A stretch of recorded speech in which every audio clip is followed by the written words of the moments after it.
بسم اللہ الرحمن الرحیم۔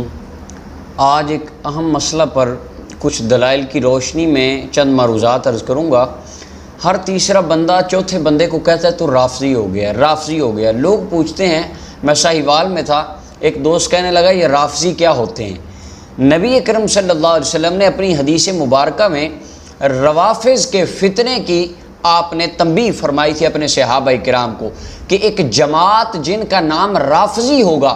جن کو رافضی کہا جائے گا، حضور علیہ السلام نے فرمایا وہ بدترین مخلوق ہوں گے اور وہ نکلیں گے۔ میرے بعد ایک زمانہ آئے گا جس کے اندر وہ ظاہر ضرور ہوں گے۔ یہ تو بات واضح ہے، نبی اکرم صلی اللہ علیہ وسلم نے اس بات کو واضح طور پہ بیان فرمایا۔ سب سے پہلے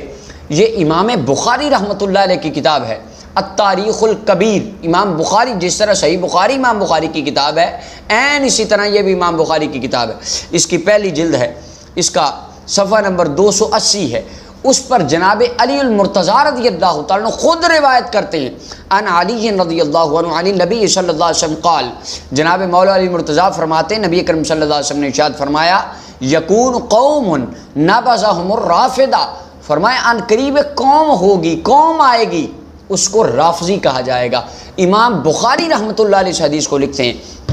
اور تاریخ دمشق کے اندر علامہ ابن عساکر نے جلد نمبر 42 ہے، اس کا صفحہ نمبر 335 ہے، اس روایت کو نقل کیا اور مولا علی کا فرمان بھی لکھا، وہ آگے چل کے میں عرض کرتا ہوں۔ اور اس کے بعد حلیۃ الاولیاء کے اندر حضرت امام ابو نعیم اصبہانی رحمۃ اللہ علیہ نے، آپ نے اس کی جلد نمبر 5 ہے، صفحہ نمبر 9 ہے، مولا علی کا یہ فرمان لکھا۔ اور امام بخاری نے نبی علیہ السلام سے مرفوع حدیث لکھی کہ حضور نے فرمایا تھا ایک جماعت رافضی آئے گی، اور اس حدیث کو مولا علی والی کو امام بہقی کی دلائل النبوہ ہے، اس کی جلد نمبر 6 ہے، صفحہ نمبر 547 ہے، اس کے اندر بھی جناب مولا علی مرتضیٰ فرماتے ہیں نبی علیہ السلام نے فرمایا آخری زمانے میں، میری امت کے آخری زمانے میں یسمون الرافضہ، ایک رافضی نام کی قوم نمودار ہوگی۔ اب ان کی علامت کیا ہوگی یہ آگے میں عرض کرتا ہوں۔ اور سوائق المحرقہ میں امام ابن حجر مکی رحمۃ اللہ علیہ صفحہ نمبر 11 ہے، مولا علی المرتضیٰ سے روایت ہے کہ فرمایا ایک رافضی قوم آئے گی۔ اس کے علاوہ اس حدیث مبارکہ کو امام ذہبی نے تاریخ الاسلام میں، العلل الدارقطنی میں، مسند بزار میں، مسند احمد بن حنبل میں، دیگر کتابوں میں موجود ہے۔ دوسری حدیث حضرت عبداللہ ابن عباس سے مروی ہے، پہلی تو امام بخاری کی دکھا دی جس کی بالکل پرفیکٹ سند تھی، یہ دوسری یہ طبرانی معجم الکبیر کی جلد نمبر 12 ہے، اور اس کا صفحہ نمبر 187 ہے، حدیث نمبر 12997 اور 98 عبداللہ ابن عباس سے، اس کی سند بالکل حسن سند ہے، ٹھیک سند ہے۔ امام حیثمی رحمۃ اللہ نے مجمع الزوائد میں اس کی تصریح فرمائی۔ عبداللہ ابن عباس فرماتے ایک دن میں آقا نامدار مدنی تاجدار صلی اللہ علیہ وسلم کی بارگاہ میں بیٹھا تھا، حضور علیہ الصلوۃ والسلام نے فرمایا، حضرت مولا علی بھی حضور کی بارگاہ میں بیٹھے تھے، سرکار فرماتے یا علی، اے میرے پیارے علی، سیکون فی امتی قوم، فرمایا ان قریب ایک زمانہ آئے گا میری قوم، میری امت کے اندر ایک ایسی قوم آئے گی، ینتحلون حبنا اہل البیت، جو دعویٰ کریں گے کہ ہم اہل بیت کے ماننے والے ہیں۔ دعوے تو وہ علی کے کریں گے، دعوے تو وہ امام حسین کے چاہنے والوں کے کریں گے۔ سرکار نے فرمایا لہم نبذ یسمون الرافضہ، فرمایا یسمون الرافضہ، ان کو رافضی کہا جائے گا، فَاقْتُلُوهُمْ إِنَّهُمْ مُشْرِكُونَ، فرمایا اسلام کے ساتھ اس جماعت کا کوئی تعلق نہیں ہوگا۔ اب ان کی نشانی کیا ہوگی وہ اگلی حدیث میں آئے گا۔ اور یہ حضرت عبداللہ ابن عباس والی روایت کو حضرت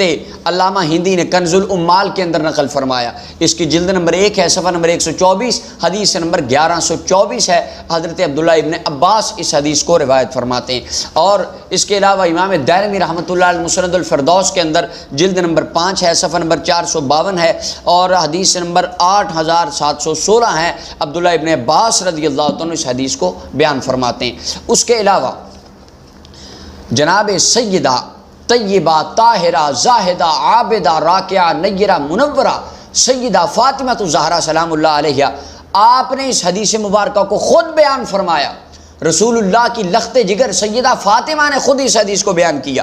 امام حیثمی کی مجمع الزوائد ہے، اس کی جلد نمبر 9 ہے، اور صفحہ نمبر 554 ہے، حدیث نمبر 16432 ہے، جناب سیدہ فاطمہ الزہرا سلام اللہ علیہا اس حدیث کو بیان فرماتی۔ اور مسند ابو یعلا موصلی ہے، اس کی جلد نمبر 6 ہے، صفحہ نمبر 165 ہے، حدیث نمبر 6716 ہے۔ شیخ حسین سلیم اسد انہوں نے اس کی تحکیم کے اندر لکھا یہ حدیث بالکل صحیح حدیث ہے، اور علامہ ہیثمی فرماتے ہیں اس کے تمام راوی ثقہ راوی ہیں۔ حدیث سنیے، عن فاطمہ بنت محمد صلی اللہ علیہ وسلم قالت ناظر نبی صلی اللہ علیہ وسلم علی، سیدہ فاطمہ فرماتی ہیں ایک دن میرے بابا جان نے، نبی اکرم صلی اللہ علیہ وسلم نے میرے خامد حضرت سیدنا علی المرتضیٰ کی طرف دیکھا، فقال ھذا فی الجنہ، فرمایا حضور فرماتے ہیں یہ جنتی ہے، فرمایا میرا علی جنتی ہے، وَإِنَّ مِنْ شِيَّتِهِ يَعْلَمُونَ الْإِسْلَامَ، فرمایا کچھ لوگ یہ جن کے بارے میں امام بخاری رحمۃ اللہ علیہ نے لکھا جن کو رافضی کہا جائے گا،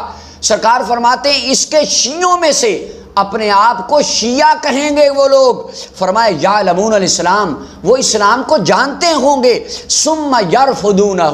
فرمایا پھر اسلام کو پس پشت ڈال کے اسلام کو پھینک کے وہ نکل جائیں گے، فرمایا یسمون الرافضہ،